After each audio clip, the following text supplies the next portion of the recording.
जिनके ऊपर अत्याचार होता है, वो एससी, एसटी, माइनॉरिटी और निचले तबके के जो हमारे ओबीसी समाज के लोग हैं, जो बहुजन कम्युनिटी के लोग हैं, उनके ऊपर अत्याचार होते हैं। कि जहाँ पर बीजेपी की सरकार है, वहाँ पर इस तरीके की प्रताड़ना, उत्पीड़न एससी, एसटी पे, मुस्लिम्स के ऊपर क्यों होते हैं? मनुवाद की जो मानने वाले लोग हैं, वो संविधान को नहीं मानते हैं। कांग्रेस की सरकार अगर है, तो वहाँ पे एट्रोसिटी बंद हुई। उस सामाजिक एक जो मानसिकता है, वो हर प्रदेश में तो वो जो एक्ट है, जो प्रिवेंशन ऑफ एट्रोसिटी एक्ट है, उसको कमज़ोर करके ख़त्म कर दो।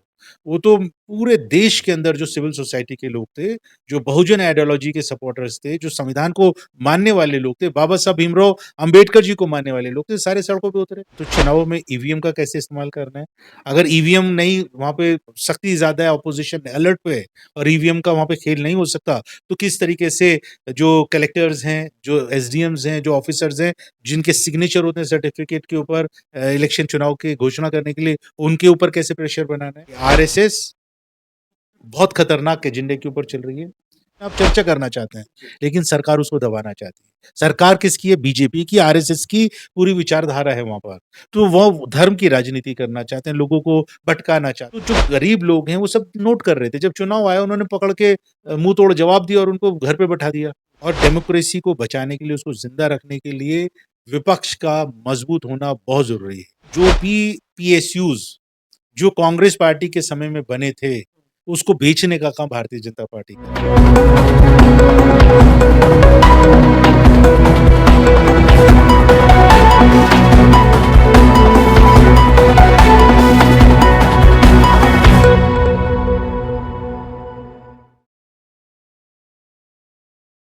नमस्कार, मैं मोन्टू राजा एंटी करप्शन इंडिया से स्वागत है आपका। देश भर में जो एक तरह से कह सकते हैं क्राइम होता है, जो अपराध होता है, वो दरअसल ये देखा जाता है कि जो एससी एसटी कम्युनिटी से आते हैं, माइनॉरिटी कम्युनिटी से आते हैं, उनके ऊपर अक्सर अपराध होता दिखाई देता है और साफ तौर पे ये अमानवीय है, क्योंकि संविधान ने जिस तरह से अधिकार तमाम जनता को दिए हैं, उसी संविधान के चलते यहां बातें होती हैं। सत्ता के अंदर कोई भी पार्टी हो, लेकिन सभी लोग जब वोट का टाइम आता है तो बड़े बड़े दावे और वादे करते हैं, सबका साथ सबका विकास जैसे नारे लगते हैं, लेकिन धरातल पर जो सच्चाई है, बीते 3 महीने के अंदर जो घटनाएं हुई हैं, वैसे तो बहुत घटनाएं हैं, लेकिन जो 10 घटनाएं हैं वो बताऊं आपको। एक मध्य प्रदेश से है, जहां पे दलित की हत्या हुई। यूपी से है, जिसमें एक किशोर को पेशाब पिलाया गया। हरियाणा से है, 30 साल पुराना मंदिर था, वो रास्ता बंद कर दिया गया दलितों का।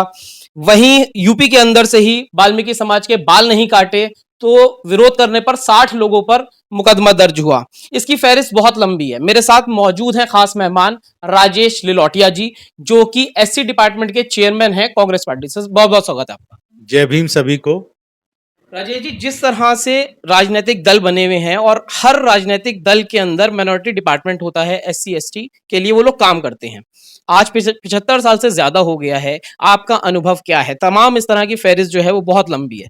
आपको क्या लगता है, क्यों ये आज भी संविधान ने सबको हक दिया, बाबा साहब को मानने वाले लोग हैं, लेकिन उसके बाद भी इस तरह की परिस्थितियां ग्राउंड पे क्यों हैं? देखिए, ये हज़ारों साल से जो सामाजिक एक ढाँचा है, जिसके अंदर हमें पढ़ने को मिला और सुनने को मिला कि जो अत्याचार करने वाले लोग हैं, वो बहुत मुट्ठी भर लोग हैं और जिनके ऊपर अत्याचार होता है, वो एससी, एसटी, माइनॉरिटी और निचले तबके के जो हमारे ओबीसी समाज के लोग हैं, जो बहुजन कम्युनिटी के लोग हैं, उनके ऊपर अत्याचार होते हैं।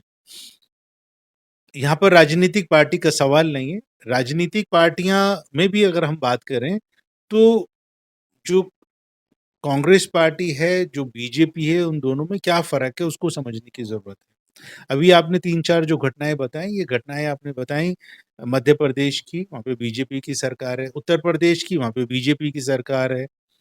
तो समझना ये है कि जहाँ पर बीजेपी की सरकार है, वहाँ पर इस तरीके की प्रताड़ना, उत्पीड़न एससी, एसटी पे, मुस्लिम्स के ऊपर क्यों होते हैं? तो उनकी जो मानसिकता है, वो बेसिकली मनुवाद की मानसिकता है और मनुवाद की जो मानने वाले लोग हैं, वो संविधान को नहीं मानते हैं। और कांग्रेस पार्टी के अंदर एक चीज़ का एक खुलापन है, डेमोक्रेटिक सिस्टम है कि यहाँ पर अगर कोई एट्रोसिटी हो, एससी, एसटी के ऊपर या मुस्लिम के ऊपर, तो मैं बड़ा स्पष्ट रूप से बताना चाहूँगा ये वाली बात कि राजस्थान में कांग्रेस पार्टी की सरकार थी, उस वक़्त में भी एससीज़ के ऊपर एट्रोसिटीज़ हुई। तो ऐसा नहीं है कि कोई बीच मतलब कांग्रेस की सरकार अगर है तो वहाँ पे एट्रोसिटी बंद हुई। वो सामाजिक एक जो मानसिकता है वो हर वो एक प्रदेश में है। विचारधारा इसके पीछे काम वो है, वो रहती है। लेकिन यहाँ पर ये है कि जो कांग्रेस की जहाँ पे सरकार थी, तो वहाँ पे क्या हुआ? वहाँ पर अगर एट्रोसिटी हुई, तो तुरंत उसके ऊपर एक्शन हुआ, उनको गिरफ्तार किया गया, उनको प्रोटेक्शन नहीं दिया हम लोगों ने। अगर जिसने एट्रोसिटी किया, जिसने उत्पीड़न किया, किसी ने रेप किया, किसी ने मर्डर किया, तो पुलिस ने उसको पकड़ा और सलाखों के पीछे डाला।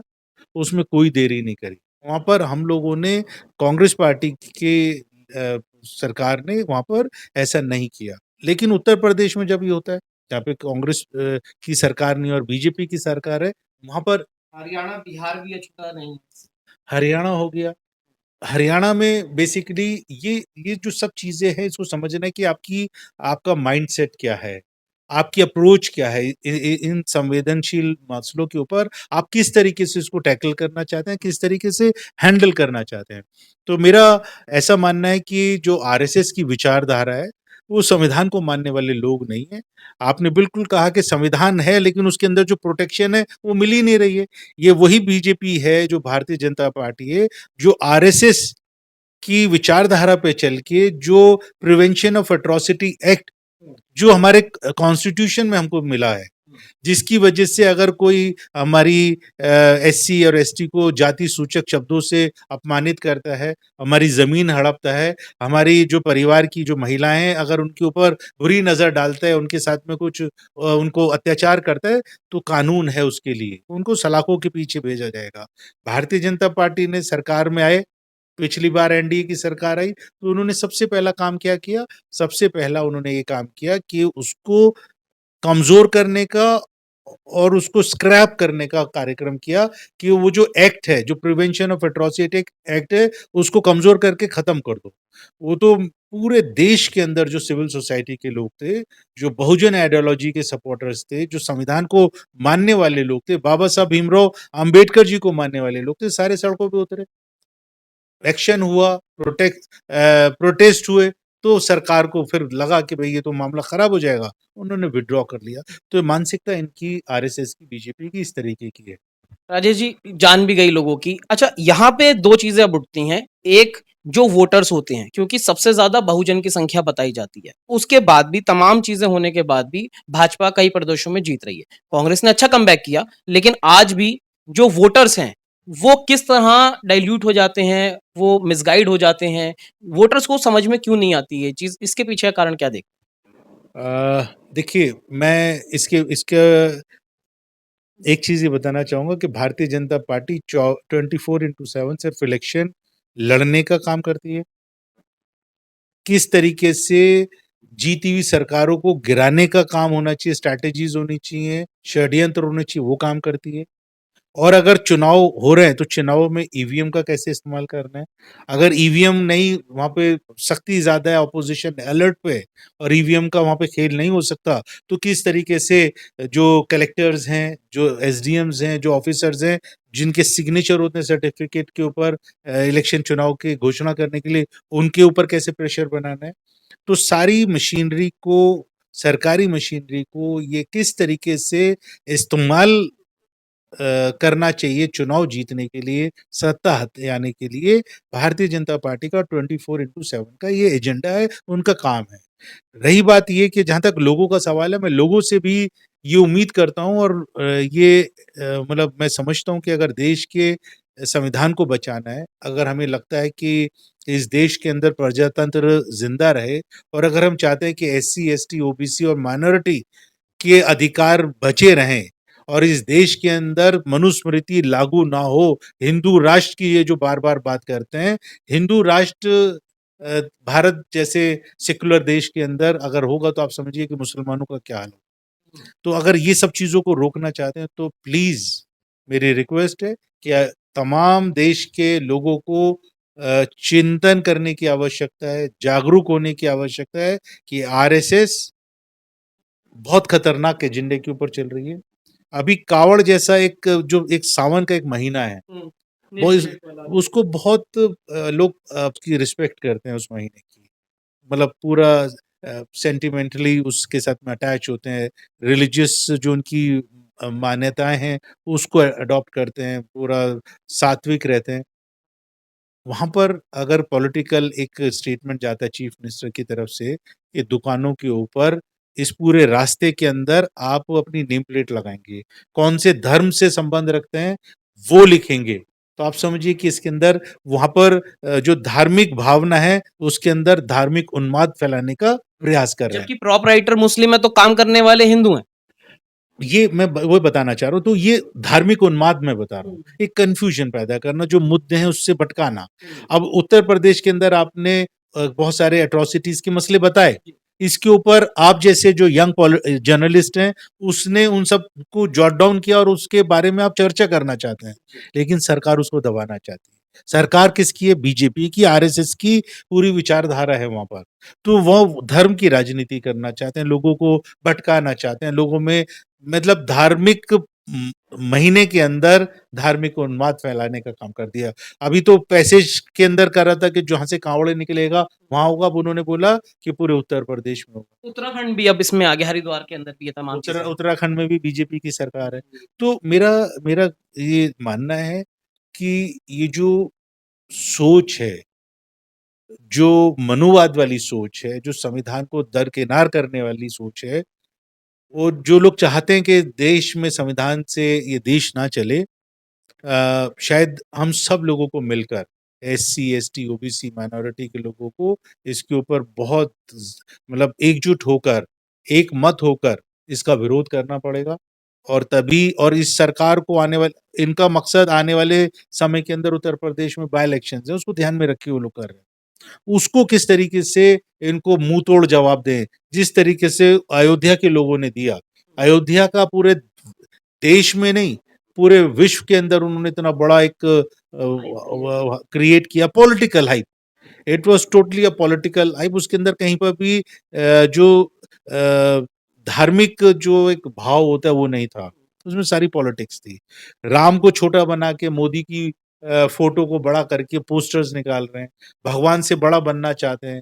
तो लोग वहाँ पे देख रहे थे, नोट कर रहे थे। जो गरीब हैं, उनके मकान तोड़ के आप वहाँ पर करोड़ों की ज़मीन, वहाँ के लोग जो धार्मिक ट्रस्ट के साथ में जुड़े हुए हैं, उस अयोध्या के, वो हज़ारों एकड़ ज़मीन उन्होंने वहाँ पे हथिया ली।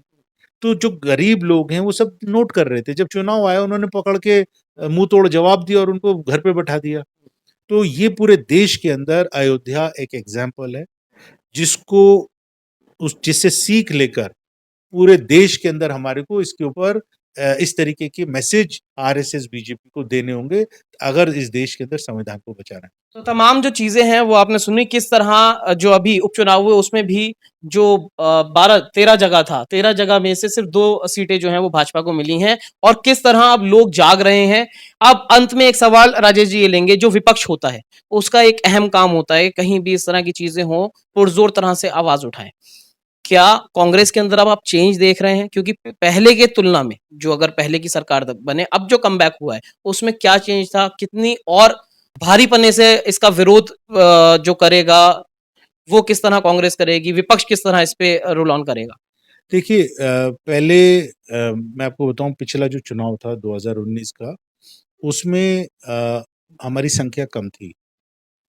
और जब हमारे लीडर्स और ख़ासतौर पे राहुल गांधी जी जब आवाज़ उठाते थे, विपक्ष की आवाज़ उठाते थे, इस देश के आवाम के दर्द को साझा करना चाहते थे सरकार के सामने, तो उनकी आवाज़ को दबा दिया जाता था। आपने देखा कि सोशल मीडिया पे, मीडिया के अंदर, न्यूज़पेपर्स के अंदर टोटल ब्लैकआउट था कांग्रेस का। लेकिन अभी जिस तरीके से लोगों का एक रुझान आया, लोगों का एक साथ मिला और हमारी संख्या बढ़ी, अभी 99 पर हैं और प्लस हमारे अलायंस पार्टनर मिला के हम अच्छी संख्या में हैं। तो आज विपक्ष मजबूत है और डेमोक्रेसी को बचाने के लिए, उसको ज़िंदा रखने के लिए विपक्ष का मजबूत होना बहुत ज़रूरी है। Rahul Gandhi ji leader of opposition बने हैं, जिस तरीके से हर उस मुद्दे को उठा रहे हैं जो सीधे तौर पे नौजवानों से जुड़ा हुआ है, महिलाओं से जुड़ा हुआ है, किसानों से जुड़ा हुआ है, एससी, एसटी, ओबीसी माइनॉरिटी से जुड़ा हुआ है। तो मैं समझता हूँ एक मजबूत आवाज़ आज इस देश के अंदर राहुल गांधी जी के रूप में, एक जननायक के रूप में जो स्थापित हुए हैं, और राहुल गांधी जी पे लोगों को बहुत एक उम्मीद है, और बहुत वो उम्मीद भरी नज़रों से राहुल गांधी जी की तरफ देखते हैं। कांग्रेस की तरफ पूरा आवाम, पूरा देश देख रहा है, और हमें उम्मीद है कि हम इस बार भारतीय जनता पार्टी को जो तलवार लेकर गला काटने का काम, और सिर्फ़ गरीबों का, मिडल क्लास का वो गला काटने का काम कर रहे थे, चाहे वो जीएसटी, गलत जीएसटी के माध्यम से हो, नोटबंदी लगाकर हो, और जितना ईडी, सीबीआई, इनकम टैक्स जो डिपार्टमेंट्स हैं, उनको इस्तेमाल करके लोगों को प्रताड़ित करने का काम हो, जो इनके उद्योगपति दोस्त हैं। आप देखिए एयरपोर्ट, क्या एक्सपीरियंस है उस उद्योगपति को, अडानी को, उसको दे दिए। पोर्ट्स, क्या एक्सपीरियंस है उसके पास में, पोर्ट दे दिए। मतलब जो भी पीएसयूज़ जो कांग्रेस पार्टी के समय में बने थे, उसको बेचने का काम भारतीय जनता पार्टी कर। अभी आपने देखा कि जियो ने, जिसका जिसका पोस्टर बॉय और जिसकी एडवर्टाइज़मेंट के लिए नरेंद्र मोदी खुद अंबानी के साथ में आए थे, और वहाँ पर उन्होंने बोला था कि जियो को प्रमोट किया था। जियो सरकारी नहीं है, तो किसी उद्योगपति का है। बीएसएनएल सरकारी है, लेकिन बीएसएनएल का पूरा इंफ्रास्ट्रक्चर, पूरी अंडरग्राउंड उसकी नेटवर्किंग, पूरे टावर्स, पूरे इंफ्रास्ट्रक्चर, सारा का सारा बीएसएनएल से लेकर आपने जियो को दे दिए, अंबानी को दे दिए, आपने और जो प्राइवेट प्लेयर्स हैं उनको दे दिए, उनको हैंडओवर कर दिए। तो इसका मतलब साफ है कि आप सरकार जिसके साथ में कनेक्टिविटी, जिसके पास में एक सोच आम पब्लिक के लिए है, जनता के लिए है, उससे उसको काट कर आप उद्योगपतियों को फ़ायदा करवाना चाहते हैं, तो ये देश की अर्थव्यवस्था के लिए भी ठीक नहीं, देश के भविष्य के लिए ठीक नहीं है। तो जैसा कि आपने सुना कि जिस तरह राजेश रिलोटे जी ने बताया कि प्रधानमंत्री मोदी जो हैं वो प्राइवेट प्लेयर्स को फायदा पहुंचा रहे हैं, जो सरकारी संस्थान हैं उनको कमजोर कर रहे हैं, और जो तमाम सरकारी एजेंसीज हैं उसका दुरुपयोग कर रहे हैं। अंत में क्या संदेश देना चाहेंगे आप तमाम देश की जनता को? मैं सिर्फ ये कहना चाहूँगा कि राहुल गांधी जी ने भारत जोड़ो यात्रा के माध्यम से, भारत जोड़ो न्याय यात्रा के माध्यम से जो नफ़रत के बाज़ार में मोहब्बत की दुकान खोलने का एक पैगाम दिया है, सभी एससी, एसटी, ओबीसी माइनॉरिटी के लोग जो नफ़रत के माहौल बना रखा है भारतीय जनता पार्टी ने, वहाँ पे मोहब्बत का संदेश दें, एकजुट होकर इन ताकतों के खिलाफ, फ़िरका परस्त ताकतों के खिलाफ आवाज़ उठाएँ, और आपस में भाईचारे को मेंटेन रखें, यही मेरा संदेश है। तो तमाम जो बातचीत है राजेश लिलोटिया जी से हुई है, इस पूरी चर्चा पे क्या सोचते हैं, क्या राय रखते हैं, कमेंट द्वारा जरूर साझा करें। अगली अपडेट के साथ आपके समक्ष फिर प्रस्तुत होंगे। नमस्कार।